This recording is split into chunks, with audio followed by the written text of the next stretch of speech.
Firing.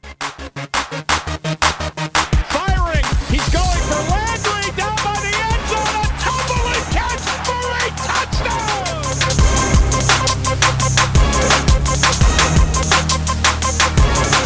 He's to the 30, 20, 10, 5, touchdown.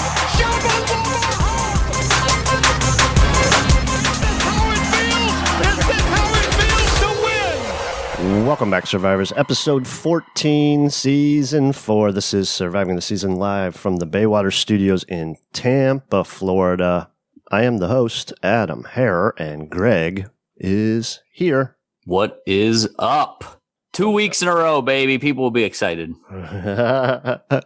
Training camp starts Thursday. We are We doing this skipped on last week, didn't we? Tuesday. Yeah, it's close. It's close. Whatever. The time runs so fast in the off season, so Yeah. either way, here's another show. We're going to cover some of the more recent news as we go into training camp, and then we're going to talk about some of our unrestricted free agents at the end of the year and some of our options with those guys. Welcome, Greg. Any good news? Anything happening recently? I mean, best news is camp starting, so we're going to get all kinds of Browns news just piled on top of us. I'm pretty excited about that. It would be nice if I could actually had a ticket to go to one of these things, but we have who knows? shut Maybe out, right? somebody out there that listens maybe has an extra ticket here or there, and they won't be using one of these days. Now, these practices are at 10 o'clock in the morning. I'm surprised so many people are, going to have time 10 o'clock to noon to go out to practice. I actually thought it would be that would make it tough on a lot of people, because before they were doing them in the afternoons. I can't remember what times were they starting, like 3 or 4 or something like that. Yeah, I thought it was 2:30 to 5, I think. Yeah, year. and that would probably fit, some people's schedules where they can actually like take a half a day. But to get out there at 10 o'clock in the morning, that's got to be rough for most Browns fans. Yeah, tickets for training camp sold out. Well, sold out. They're free, but they ran out pretty much within like a couple hours after being put up, both rounds. And the season tickets, regular season tickets, have also sold out. I think it took them about 24 hours, but... Yep. Welcome back, all you Pittsburgh Steelers fans that remembered that you live in Ohio. Thanks for joining us. Bunch of dicks. No, they could be new listeners, so get them on board, right? Here we go. Center Lo Falamaka out of Utah has been signed, I believe, yesterday. He is center / right guard at Utah. Seems like a camp body to me. Well, you're nothing like being the 90th man on the 90-man roster. Yeah. Good luck, Lo. Chances are low. That's terrible. Erase that. Yeah, got it. We thought about doing a emergency podcast yesterday because our savior, Sashi Brown, has been hired in a front office. What NFL team would you might ask? No, the Washington Wizards. How about it? It seems like he's taking from the description of what I read, like, and I don't have it in front of me. Do you have a description, like his job title? It seems sort of the Paul D. Podesta route here. He's not the GM, but more like he's going to be in charge of setting things up for success. Probably for Sashi, he's thinking it's a lot less volatile than being the GM. Yeah, he is hired as the Chief Planning and Operations Officer. Yes. So yeah, there's a lot of safety in that, right? Mm-hmm. Nobody can get upset about your draft picks when you're just setting the table, so to speak. And I mean, clearly Paul D. Podesta has done something right, because he's still here. And, you don't hear much from him, but the stuff he's doing behind the scenes has always been just about making it, professional type NFL team where making sure the information they want to access is easily accessible for people, that sort of thing. He's making it so operations are easier on a day-to-day basis. Things are more efficient. And it seems to be what Sashi will be doing. Yeah, setting up a plan, coming up with a structure. Can my NFL process carry over to the NBA.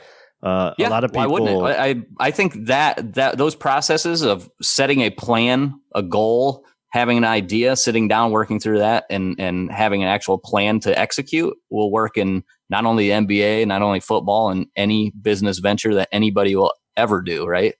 Just about being prepared.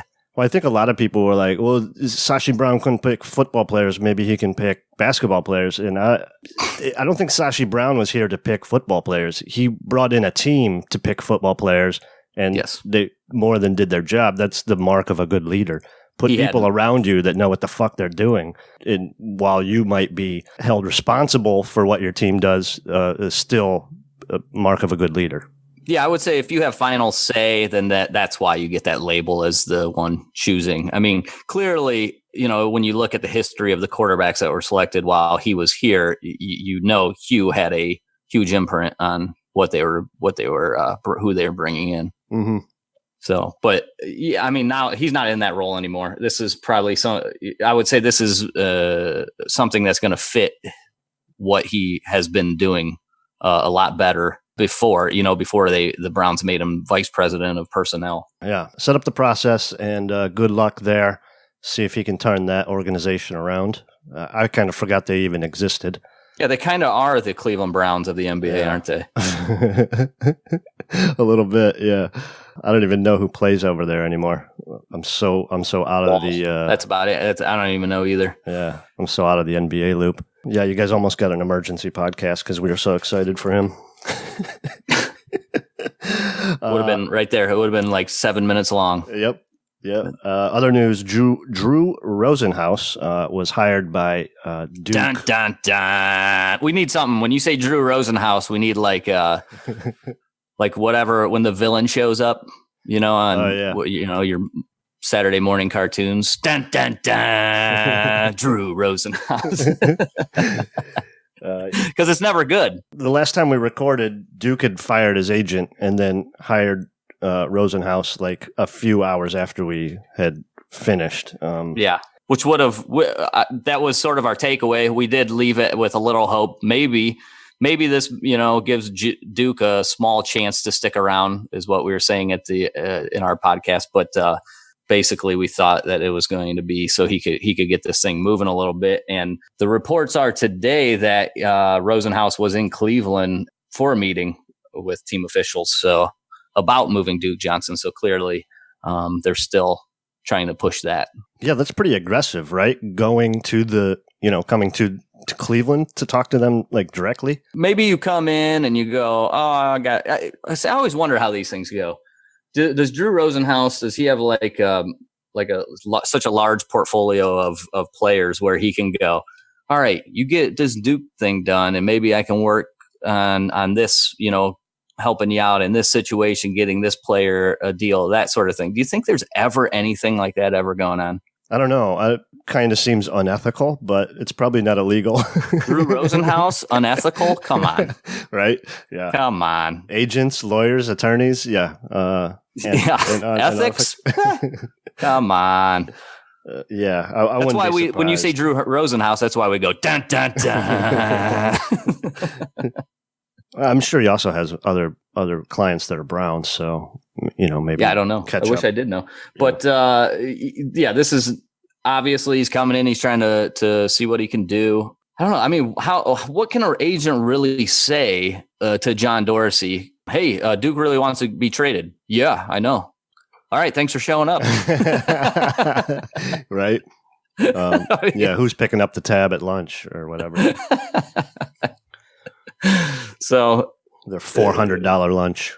We'll see what happens there. Yeah, but I would say that definitely Duke still wants out, and I'll reiterate my comments before. If Duke doesn't want to be here, and he's going to be unhappy about being here, and you're worried in any way that could affect the roster or affect the locker room in any way negatively at all, then I would just say, let's be done with it. Now, if you're not worried about that and you're confident that Duke Johnson is going to be a total professional about this thing, like he has, up to this point, then okay, fine. Then, keep him. But you want to maintain that. Like, let's not get to week 8 or whenever Kareem Hunt comes back, and now Duke Johnson's, talking to the press how he's upset about getting touches because Kareem Hunt's coming back now, or something of that nature. You're trying to make a playoff run, and you have one player that's unhappy talking to the last thing you want is any kind of distractions. Yeah, keep the distractions out. You want distractions at a minimum. Focus on football. Focus on winning. That's the only thing that they should be worried about. Odell Beckham Jr. had an article in GQ, I believe. Yep. Not focused on football is what many people will say. I'm sure of it. Always giving interviews. You have any positive takeaways, negative takeaways? I just reading it, I get the sense that Odell is super annoyed with being in the spotlight.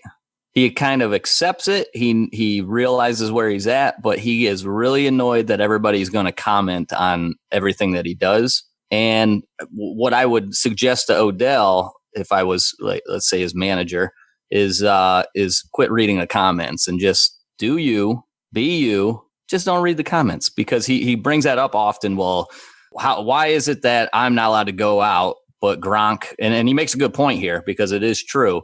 Like, Gronk can go out to a club after the Super Bowl and be chugging beers and dancing with chicks with his shirt off. But if Odell Beckham Jr. would do such a thing, then people would say, oh, look, see, he doesn't care about football. He's not preparing. That's that sort of nature. And is race involved? That was the question. Does he think that's partly due to race? And he said, well, yeah, absolutely. And I would agree with him with that, because that is, how often has anybody ever critiqued Gronk for doing such a thing? Usually they're like, it's just Gronk being Gronk, right? Yeah, he's celebrated for yeah, he is celebrated behavior, like, oh man, and great. I just want people to be themselves, and I wish that Odell had the was comfortable being himself, doing what he wanted to do without worrying about the perception in public or what the press is going to say. He really just should not care and continue to do. I mean, he's done nothing wrong. He's gone and played well. He's had a couple antics on the sidelines that basically, it doesn't make him a bad guy or in any way or anything like that, but it gives the press, I guess, something to talk about, and then how they spin it a way that he doesn't like it, and then he gets upset about it. And if I was Odell, it's like, at some point you just go, well, what does it matter what anybody says? Just do you, be you. You know that you're on the right track. You're doing the right things. You're a good human being, and be happy with that. Don't let outside criticism affect you, because it doesn't matter. Right. Yeah, I agree with you there. I felt disrespected by the Giants and all that. Yeah, I'm okay with that. Yeah. That part of it, especially because he produced there, and then they sort of made it off as if he's the bad guy, and letting him out of there. Yeah, and so he feels disrespected, and I kind of expect that from a player's standpoint, because this guy went and bled for that team, poured his heart and soul out trying to win games, and where you could argue the Giants weren't even committed to winning really last year. Right. They're more committed to, rebuilding. You don't keep Eli Manning on the field and draft a running back if you're ready to win. If you're trying to win now, you're trying to get to the Super Bowl. It seems like they go, well, we're still a couple years away. And Odell doesn't, he talks about it in that article. Like, he wants no part of that. He wants to win. Like, he's there to win games. He doesn't understand the criticism that he takes when the main focus is the win, and other guys just seem to be going through the routine, accepting their paycheck and not caring about wins or losses necessarily. Yeah, it was an interesting article. There was a lot of info in there. I got some of the bullet points, but about his hair. I mean, just terrible questions like that. Yeah, who gives a fuck about that? Yeah. Now I lost the quote, but I was going to comment on it, but forget it. Anything else on that? No, but there were a couple of quotes there that seemed like that I'm sure he'll be receiving criticism for. But again, it's like, he should feel okay to go talk to GQ and then say what he wants. And then people no matter what, you're going to get criticized. You're never going to have 100 people, 100% of the people go, yep, that was a great interview. I loved everything about it. Right. Doesn't matter what you say, you're going to get criticized. Just accept that. accept that that's going to happen, and you're not here to please everybody. You're here to live your life and just be you and be okay with that. And forget the haters. Who cares about them? Yep. Don't read the comments. That's about the best advice you can give for anybody. Yeah. There was a little side news. Former Browns left tackle Desmond Harrison, signed by the Cardinals, was released by the Cardinals after an assault charge in North Carolina. He is not having a good offseason. You got to give the horn.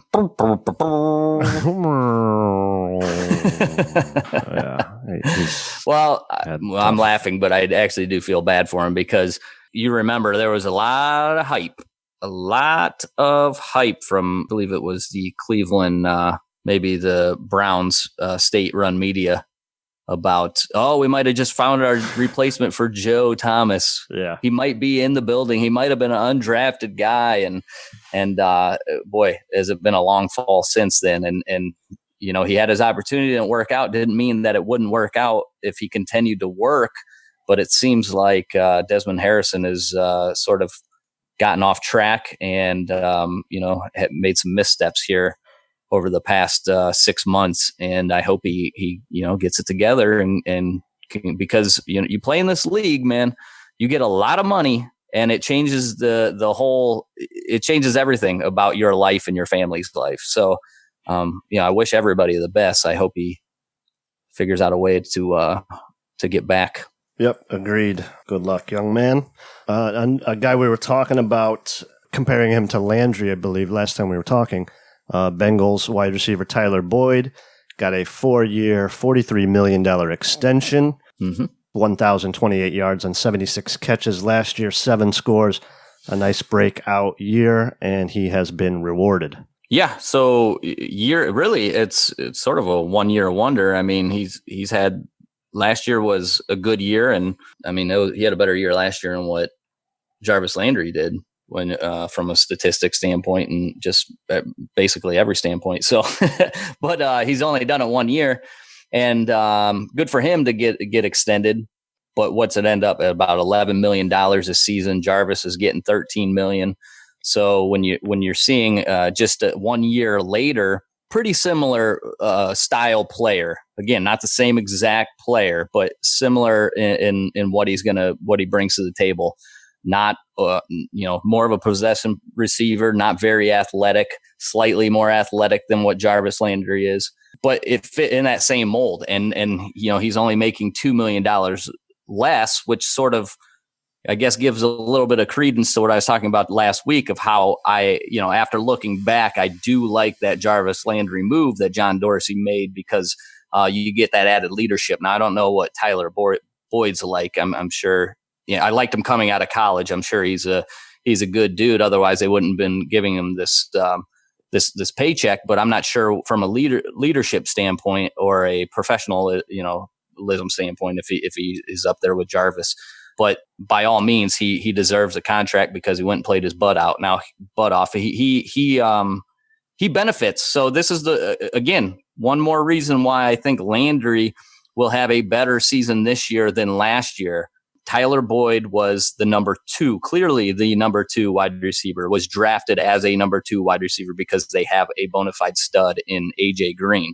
Okay, the Browns bring in Odell Beckham Jr., bona fide stud. Okay, and now he can play, let's Jarvis play second fiddle here. Let's Odell and let's Callaway take the top off the defense and Jarvis, can work the underneath things and probably get a little bit more free sailing, I guess, get a little bit more open looks because of the fact that there's not going to be so much pressure on him. That's why it's a pretty good comp for Jarvis Landry. I think, these two players give you pretty similar. They give you, they're adding similar aspects to your team. Mm-hmm. Let's wrap this into, segue this into a Rashard Higgins, who is one of our unrestricted free agents at the end of this year. Obviously, I think 76 receptions and 1,000 yards is not likely for Higgins if he is the third receiver or even fourth with Callaway. what kind of like compensation can Higgins look for at the end of this year? I mean, there's a chance he could get. Let's just say let's say Landry or Beckham goes down and Higgins is put into a role where he's, getting 100 targets. Like, I don't think Higgins is that much different than a Landry or a Tyler Boyd. I think he's a similar style player. Again, like he's fits that same mold of what those guys give you. So I don't think it's out, that's like completely out of, that there's no way that it happens. I think it's unlikely, obviously, because he's got guys in front of him. So, if Higgins gets 1,000 yards, let's just say he does. Let's say he goes for the exact same stats, 76 receptions, 1,028 yards. Nobody's going to sign him to a 4-year, $43 million deal, that would probably put him to where we would get like 3rd round compensation, right? If he got that big of a deal as a unrestricted, he'll be unrestricted at the end of the year, right? Yeah, he's unrestricted. We have okay. 5 big ones that we're going to talk about today. Yeah. So starting with Higgins. I would say it's more likely that Higgins will go anywhere from 400 yards to let's say 800 yards, right? Like he's probably going to go somewhere within that range, right? Yeah. But that doesn't mean that there won't be a buyer for him. Somebody won't want to sign him to this kind of contract. It won't be this kind of contract, but that somebody won't want to sign him to a decent contract. You're probably cutting this contract in half, but I don't think somebody's going to get a good deal on Rashard Higgins. That much I know. Yeah, I wonder what the Browns are going to be looking to offer him just based on his past production, what they think they can get going forward, what their plans are with Landry. Obviously, Callaway's on, he's got a few more years. Landry, you can get out of the contract if you want. Mm-hmm. And how these guys are going to fit together if you let Higgins walk, supposing that the Browns aren't big buyers in free agency next year, which I doubt they're going to be. Maybe just these guys that we're talking about might be some of their biggest free agent acquisitions. Yeah. I mean, it would be smart, in my opinion. Like, I don't think this is going to happen because John Dorsey has clearly hitched his wagon to the Jarvis Landry, on Jarvis Landry. And so to go this next year and you're going to cut him and you can get Higgins at a half of the salary, basically, that makes sense in a lot of ways. I just don't believe that that's going to be the case. I really think they're paying Jarvis Landry for more than just on-field production. Yeah. I think that is a big part of it. I mean, a 4-year, $30 million deal is nowhere out of the realm of possibility for Higgins with just a decent season. That's he has $7-8 million a year. Yeah. Like what would be a decent season in your opinion? 800 yards or something? Yeah, let's say he goes 60 catches, 700 yards, 750. That might be a lot. That might be a lot. I mean, at that point, he's getting damn near 100 targets. I mean, you're talking about 90 targets or something of that nature. That would put him at a 66.7% catch rate, which is probably about where he's at. I'm not looking at his stats right now, but I guess it's going to depend on how much he can get on the field. Are you expecting 90 targets? That's what I'm saying. Like the likelihood of that is not high. It's more likely that he's closer to 400 yards. Now this is if there's no injuries. Now, if there's injuries, he could be near the 90 target. Oh, easily, yeah, because the Browns are going to be throwing the ball around. Yeah. We know that's going to happen. It benefits the Browns either way. One, if you're looking to re-sign him and he's limited in targets and you're looking to re-sign him on the cheap and you keep his production down, you might be able to re-sign him relatively cheap. Yeah. And then if somebody gets injured and he ends up balling out, getting like we said, 90 targets or 60 catches or whatever it is, that he signs a big enough contract with another team that you end up getting one of the what do you call them, draft picks back? Yeah, a compensation pick. Yeah. One of the comp picks back. So from this past year, Tyrell Williams, the Chargers, he signed an $11 million. They average the salary, so really close to what Boyd just got. They're thinking that the Chargers could get back a 4th round compensatory. That would be the high end of a 4th round compensatory pick at $11 million. So let's say Higgins is in that Jamison Crowder at 9.5 brings back a fourth. Golden Tate at 9.3 brings back a fourth. So everybody you're mentioning here though has more of a history, they produce more so far than what Higgins has. So Higgins would have to have a pretty good season to be in those ballparks. Yeah, John Brown, $9 million, that would get back a fourth. So let's say he's in that $7-8 million range. That might be worth a fifth round compensatory pick. If you're not drafted, he was drafted in the fifth, right, or sixth, whatever it was. That would be close to getting around same round compensation back at that point. Yeah, we're in sort of rare territory where the Browns could start to use the compensatory picks to their benefit. Yeah, somewhat like the Patriots do, where they just reload and then let the high price guys walk, and then get back third round picks for these dudes. The key is keeping the correct high price guys, right? Yeah. So you're going to have some high price guys on your team no matter what. Obviously, one is going to be Baker Mayfield. Like eventually, we're going to get to that point where he's going to be your high price guy. Most other players will be expendable. Now, there's going to be certain ones that are going to make up that foundation of your team that you're going to want to keep. I mean, Myles Garrett obviously being one of those guys. But will Myles Garrett could be so goddamn good, he might get to the point where you can't even afford him. He might be he might be the guy that's asking for that $30 million a year by the time, the first player, defensive end getting that kind of money. Here, like Cole Beasley here with 65 catches, 672 yards and 3 scores last year, got $7.25 million.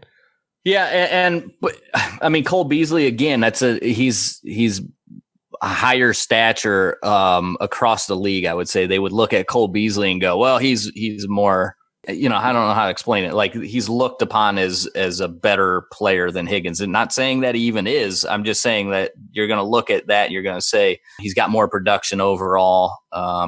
He's done it, but again, Higgins would have to have another really good season like last year, decent season. He needs to have a better season than what he had last year to really get one of these kind of contracts. Yeah, that's $7 million.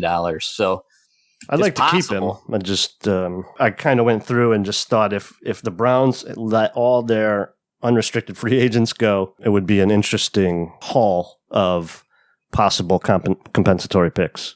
Yeah. And there, that is the nice. I mean, when have Browns fans ever even been able to think about such a thing?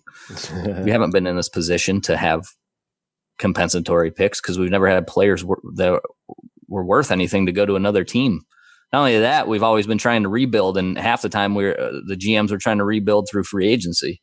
Yeah. So now you get all these freaking draft picks that we've had over the last 3 years. Eventually, you're going to get to the point where you got to let some of these guys walk because you can't continue to re-sign everybody at such high contracts, and they're going to be good players when they walk. You just got to make sure like I said before, you're choosing the right guys.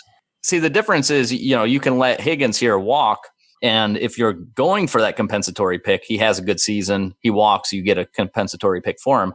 You can't cut Jarvis Landry and then get a compensatory pick because Jarvis Landry was cut.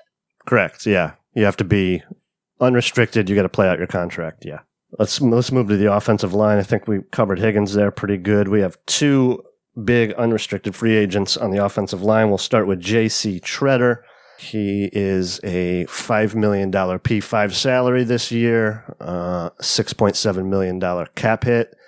What does P5 mean? Paragraph 5. It's just like your base salary.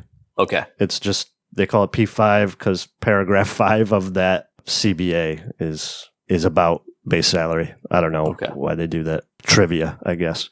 Obviously, Tretter is an important piece here and probably one that the Browns would like to re-sign. He's only going to be 29. Yeah, he's still young. You get another 4-year contract out of him easily. And if you can keep Tretter around for near the price of, when he came in, I believe he was the 16th or 15th highest paid center in the league, right in the middle. So when people say Sashi Brown never did anything good, right here is a fantastic move that he made. Okay. You bring in JC Tretter, you're paying him average center money, and he's been one of the better centers in the league. I'm not looking at his Pro Football Focus stuff right now, but I guarantee he was probably in the top 10 this year. Last year, I believe he was right at 16. And then, like you just said, he'll be 29 next year when he goes to sign this thing.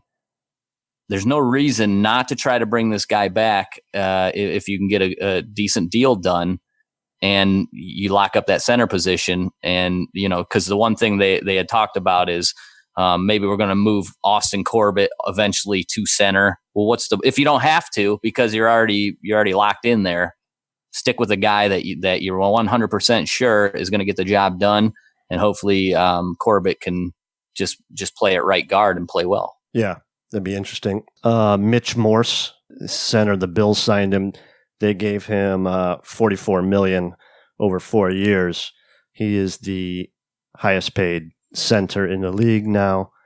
Obviously, that'll go up next year. So, yeah, when's Alex Mack? So Alex Mack's deal will be up, I wonder, or did he get a longer contract? He is unrestricted in 2021. Okay, and he gets $9 million a year average right now. What are we thinking is going to be like, let's just say the 10th on the center list next year. If you had to guess, where would we be? And then that would be a number I would lock in for Treader. Right around $9 million a year. Okay. So if you can pay Treader an average of $9 million over the next four years, are you going to be pissed about that? Or are you going to be happy that you got that deal done? Yeah. One, I just think that's a kind of an important deal to get done. Mm-hmm. Just because our offensive line is going to be interesting moving forward. Who knows what's going to happen at right tackle with Hubbard? Right guard's up in the air now that Zeitler's gone. Now you have Treader unrestricted hitting the market. So not only are you competing, you're competing against every other team that wants a good center. Yeah. Left guard Bitonio is the only one that's really locked in. And then you have the left tackle position, which needs to be addressed. You absolutely cannot create another hole. Yeah. So just that one seems important. That may be the most important free agent, right, that we have, honestly. I really like Schobert. I really like Randall. But, man, can our line suffer any more turnover here? Hubbard's only due 6.1 in 2020, but nothing's guaranteed. They could get out of that contract if they wanted to, depending on how he plays this year. But you're also have Greg Robinson as a free agent, so you would be signing 2 new tackles in the same year if they don't bring back Greg Robinson. They don't bring him back on a long-term deal, which he has to play better than Greg Robinson up to date. Right. Yeah. So that's asking for a little much, right? And then we don't really know what's going to happen at right guard. Could be Corbett, could be Cush, right? We could bring him. Maybe he can play. Yeah, I don't think that is optimal, but yeah. Kyle Kalis out of Michigan, another dude they brought in. I'm with you here. I think this is very important. Yeah. JC Treader is super important, and they should be trying to get this deal done. I wonder what John Dorsey has to like him, right? He's a Green Bay guy. Yeah, exactly. Had to be on his radar. Yeah. But let's say Pouncey gets $11 million in Pittsburgh. Let's say Treader expects that kind of compensation. You're sneaking up there for a third or fourth round compensatory pick for Treader as well. If he can get, $11-12 million. Obviously, these numbers are going to increase in the next round, usually by 10 or 15%. So, like 12 or 13 million a year isn't out of the realm of possibility for a top 10 center. Yeah, for him to get the highest, to become next year's highest paid center in the league, that would be tough.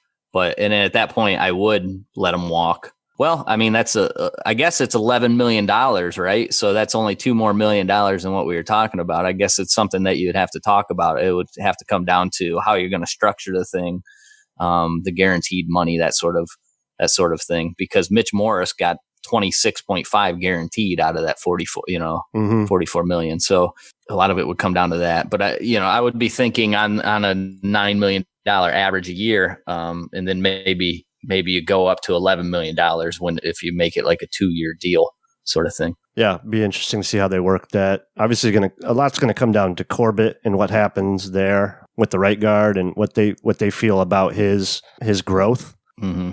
I guess. I mean, because at some point you're going to want to save money. I just don't see this being the spot.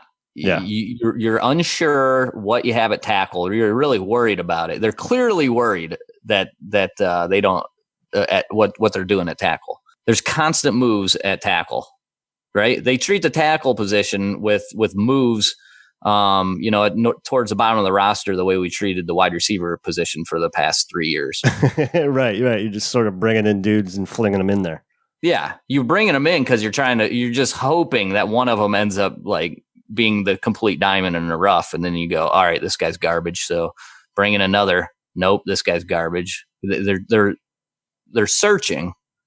They're searching for help there, and so when you don't have to create a hole, I would slightly overpay J.C. Tretter to not create that hole. Yeah, I agree with you there. Let's stay on that line. We talked a little bit about Greg Robinson.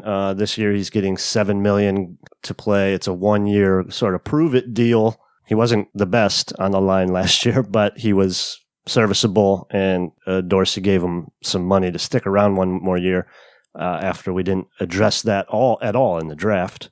Yeah. Real quick. So the one other thing would be Drew Forbes, who they drafted late this year, 5th round or whatever. Now, 6th round. The thought process was that he would slide into guard.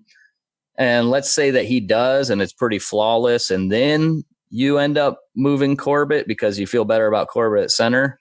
Okay. Then maybe we're talking a little bit differently about J.C. Tretter. But there's a lot of ifs there, right? So a lot of things have to go right into that process leading up to that before you go, okay, we're fine with letting J.C. Tretter go. Now, in this case, maybe somehow Drew Forbes, they go, hey, he can play left tackle. I think this is the longest of long shots.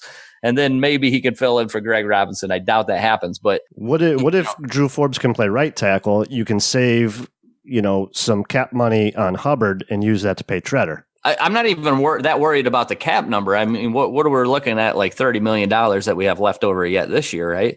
And if you're just re-signing, I mean, you're paying J.C. Tretter, $6 million a year, something of that nature, and then you end up giving him an extra $5 million. It's not really that giant hit against the cap. You're already paying it. You're just sort of, looking to give him an extension and double his salary, basically, but you're already paying him money. So part of that money you're getting reimbursed just from his salary coming off, and then you're repaying him. Mm-hmm. You understand what I'm saying? I do know what you're saying. Yeah. So I don't think there's a ton of money that you need to make up there. And really, if you can get them at a $9 million, I mean, I'm sure they've talked to him because they probably already tried to do that. Hey, how about $9 million a year? And he might have laughed at him, but because I would have did that deal yesterday, I would have did it the first moment that I brought it up. And they said yes. I would have been like, all right, sign. Yeah. Do this. I mean, he may want to try to get to the market and then, get some bargaining power. I guess we'll have to see what the other centers are that are coming up in free agency, but he seems like an important one without just major reshuffling. The best case scenario here with Greg Robinson is that he plays his ass off. He's fantastic. Some other team is blown away by him and they want to sign him to $20 million a year. Right. He Trent Browns. He Trent Brown. But Trent Brown wasn't even fantastic. The greatest thing about the Trent Brown thing is that he really wasn't even that good for the Patriots, but he just filled he played average. He filled a hole. They helped make that happen because Tom Brady gets the damn ball out of his hands so quick. And then he leaves. What they pay Trent Brown last year? Like $800,000, something like almost nothing. And then he leaves in free agency, and they get a really good comp pick for an average player at best. Yeah, $16.25 million is what he signed for in Oakland. So horrendous. Yeah, so I mean, if Robinson plays well and he's a left tackle, and left tackles get paid in the league, that's not out of the realm of possibility that someone pays him a lot of money if he plays good. The bad thing here, though, for the Browns is that typically you want to have somebody that's waiting.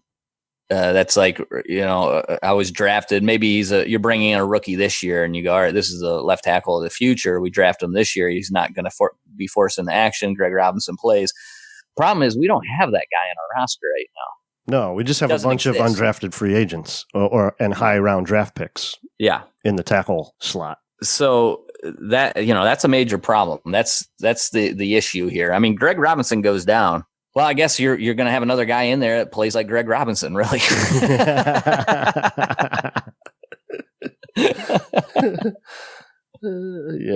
Yeah. He's going to be that would be an interesting one. Well, let's go to the defensive side. Joe Schobert is unrestricted this year. So here's a case of a guy that's going to be a free agent where you drafted 2 players and they may be able, you're hoping best case scenario that they play their asses off and then they can fill that need if you're going to let Joe Schobert walk, right? This is that case where you actually have, you've invested some draft capital into that position because you're worried about where it's going. Now, when Joe Schobert was out last year, the defense was horrendous. So to me, when I watch, Joe Schobert is pretty important to this defense, in my opinion.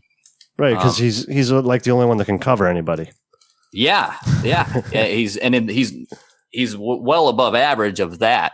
Now, he missed a shitload of tackles, so there's places he can get better, and maybe they'll end up putting him in better positions this year. I felt like so often Greg Williams did such a weird thing where he would scoot that middle linebacker back. And then, like they're going to be playing that Tampa 2 where he would be playing the seam. Next thing you know, they throw a little inside, middle screen, and he's 15 yards off the ball trying to make the tackle. So maybe Wilkes will be putting him in a better position this year to hopefully come up with some of those tackles. But it's more likely that Christian Kirksey is the guy that you're going to let him go, and then you take that money that you're going to save there and then re-sign Schobert. And then you got these young guys that are going to, help, either fill that middle linebacker role or play as your weak side linebacker. And we'll see. But I would think Joe Schobert's pretty high, like right there on their list with Treader to re-sign, just as important. But you don't know. I mean, it's hard to say what they're really thinking. Yeah. Kirksey can't pay him CJ Mosley money. I know that. Yeah. Kirksey. Well, CJ Mosley, $17 million. That's a lot of money. Kirksey's cap number's 10 next year. I don't think there's any way he's going to see that. No. And they're probably at this point really paying Kirksey for leadership, to be honest, because he really, he hasn't produced on the field. I mean, he makes some tackles, but he's terrible. He's just been terrible in coverage. I've brought this up a million times. He was drafted because he was supposed to be this good coverage linebacker, and it just really has not come to fruition the way that they thought it would. And I think, hopefully he takes a step forward. He plays his ass off, plays really well. Even if he does, I still think no matter what, he's cut at the end of the season. I don't think there's a chance in hell he is here in 2020. Yeah, I agree with you. That's just a big cap number for a dude that you're not really sure about. And you're going to take that money and then roll it over into Joe Schobert, in my opinion. What do you think? Let me look. What's here. So Quan Alexander got 13.5 per, So all right. Quan Alexander 27.5 guaranteed compared to CJ Mosley 51 million guaranteed. Is that the same? Oh, so CJ Mosley has one more year on his contract, but that's a pretty big jump, right? So I would say he's not going to be up to like a CJ Mosley. I don't know, maybe Anthony Barr at 33 million guaranteed, 13.5 per season. He's not the same style of player by any means to what Anthony Barr is. I'm just trying to think of like a spot where he lines up in there. Yeah, they're going to sort of comp linebackers to linebackers. These are inside and outside. There's a difference. Let me go to the inside linebackers only and see if I can find that. Yeah, so Mosley's making a lot more money than what Kuechly and Wagner are, but they're Bobby Wagner's deal's up at the end of this season. Kuechly's got 2 years left, but he's underpaid now considerably compared to what Mosley's making. I would say the $13 million range is probably going to be where he falls. Schobert. Yeah. It looks like McKinney for the Texans, they gave him $10 million a year. Kendricks at the Vikings, they gave him $10 million a year. So you're going to have to go up from there, definitely. So if they were able to get him around what Luke Kuechly's average is, $12 million a year, I would be happy with that. And like I said, you take that Christian Kirksey money and sort of just roll it over into because other than that, and of course I don't have it sitting here, but from that positional breakdown, we're not spending a lot of money here on linebackers after, especially once Christian Kirksey's off of it. It's really cheap actually because we got 2 rookies in there. Yeah. And Schobert's coming off his rookie deal. So that would be the only guy where you're actually spending money at that positional. So from a positional standpoint, you have the money there to spend on them. True. Also, $13 million is, third round compensation. Yeah. Right. And that could be the other thing. I don't know where John Dorsey's thinking, but I got to be thinking that he wants to re-sign Schobert. Yeah. At the right price. Yeah, I wouldn't be surprised if they're looking at that deal now as well. There's another option here that we haven't used or talked about is the franchise tag. Oh, what's this franchise tag for an inside linebacker? Do they consider all linebackers the same, or is inside linebacker one of its own when it comes to the franchise tag? I'm not sure. Yeah. Average of the top 5 salaries, something like that, but it depends on positional. So yeah, if that's the case and you go to just linebacker by itself, you're talking about adding Khalil Mack, Von Miller, CJ Mosley would be in Zadarius Smith, Chandler Jones. Those would be the highest average per year. What's Clowney's getting $16 million this year, considered so far as a linebacker, and he's fighting that because it's nonsense. He's an edge player. Yeah, he wants to be paid like an edge. Yeah. Yeah, but I'm not real sure. I would love to know how we should probably look that up. Yeah, probably don't see many linebackers tagged. Yeah, probably for this exact reason. You might get thrown in with everybody, including 3-4 outside linebackers, which are basically edge rushers. Schobert has to have another solid season, though, too, here to be, what if he just plays terribly or he gets injured? Yeah. Yeah. Everyone's checking their phone now. My goodness.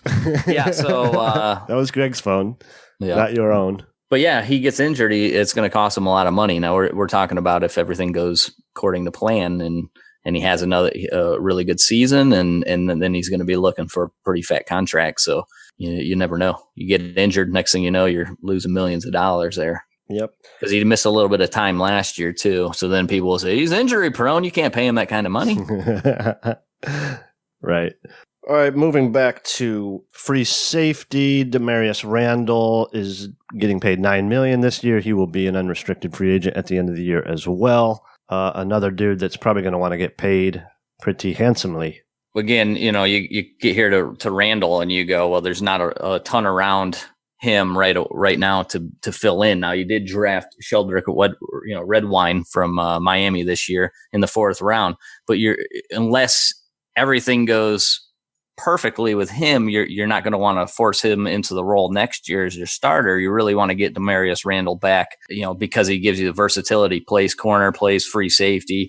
He's really good in coverage and from that aspect. And you're paying him $9 million, and then you take that money and put it into whatever he's going to make going forward, and his pay raise is going to be a couple $1 million. It's not like you're shelling out $12 million. You're already giving him $9 million. So that would still leave you with that salary cap that you have intact. Now, I messed up last week talking about Eric Murray. I was talking about him as a strong safety. And when I watch him on the film, you always see him, come in, down in the box and in that aspect. And a lot of times in nickel corner. But when I got a chance to go look at the actual stats, is 60% at free safety. Well, when you're watching the game, a lot of times you don't get to see that free safety. I didn't even realize he was in a lot of these snaps. So he's playing 60% at free safety, like 25% at strong safety, and the rest are at that nickel corner. So he also gives you that flexibility. He's going to give you the stuff that BBC gave you, but he's also on the last year of his deal. So now you got 2 of these guys playing free safety, him and Randall, that are going to come up, and that's only going to leave you with Redwine. I don't think you want to leave that in the hands of Redwine unless, like I said, everything goes perfectly and he's playing his ass off. You really want to get this deal done as well. Tyrann Mathieu got $14 million a year. Landon Collins is at $14 million a year. Earl Thomas, 13.7. I mean, these dudes are making a lot of money. Yeah, and I don't want to pay Joyner, that much, to be honest. I would like, but the contracts are going to go up. They're not going to get cheaper. Chances are there's going to be more money that the teams have to spend next year. Yeah. We'll see. I don't want to pay him. I don't want him to be the most expensive safety in the league. But if you want to keep him around, you might end up taking something like that. So talk about compensatory picks. If he goes away, getting $13 million from some other teams, what are you going to get in a compensatory pick, right? Third round, right? Yeah. Should be close to that third or fourth round, depending on, how high it goes. Yeah. And then you're really leaving yourself. The strong safety position already isn't great. It's not looking very, you lose Peppers. You got two guys there that you're just hoping gives you, play okay, but they're not as good as what Peppers was. And now you're talking about the same thing with the safety position. If you let Randall go, you actually have a good thing there because he's just so good in coverage and he gives you that versatility back there that so many GMs love. So in this case, maybe they would be willing to pay that sort of figure for him. Seems like if he has another good season, that probably wouldn't be out of the realm of possibility. Yeah, definitely a lot of things to work out for the Browns with some big free agents coming up. These are some high-priced, or at least gonna catch some high prices. So, with an eye towards the future, the Browns do need to replace and restock without always spending money on your own guys. Obviously, you're out of the free agency totally when you're spending this much money on your own dudes. And then Garrett, and they're going to need paid. Oh, yeah. And then the big contracts really start coming in. Olivier Vernon's unrestricted next year. So he's, depending on what you want to do with him going forward. So there's some big money to be paid out as we roll along. Yeah. I mean, they have money to spend. We're still set up well in that aspect, but it's not going to last forever. And you're going to have to start picking and choosing some of these. So don't be surprised if somebody that you go, hey, I think that guy should have got a contract, ends up not getting a contract because John Dorsey doesn't agree with you and thinks it's got to go somewhere else. It's likely not all three of these guys that we just talked about when it comes to Treader, Schobert, and Randall all get paid. Right. I think it's important that they try to do something with these guys because they play a key vital role. But that's a lot of money that you're going to be putting down on these guys. Yeah, going to be a fun offseason next year, indeed. Yeah, because we're coming off a Super Bowl. All right, I think that about wraps it up for me. You got anything else? I do not. All right, what's our Twitter? You can hit us up on Twitter at STS Podcast, and our email is survivingtheseason@gmail.com. Shout out to all the Patreon supporters. Thank you very much. Patreon.com/STS Podcasts. If you want to financially support the show, we appreciate it very much. Greg, tell them what we say. Keep on surviving.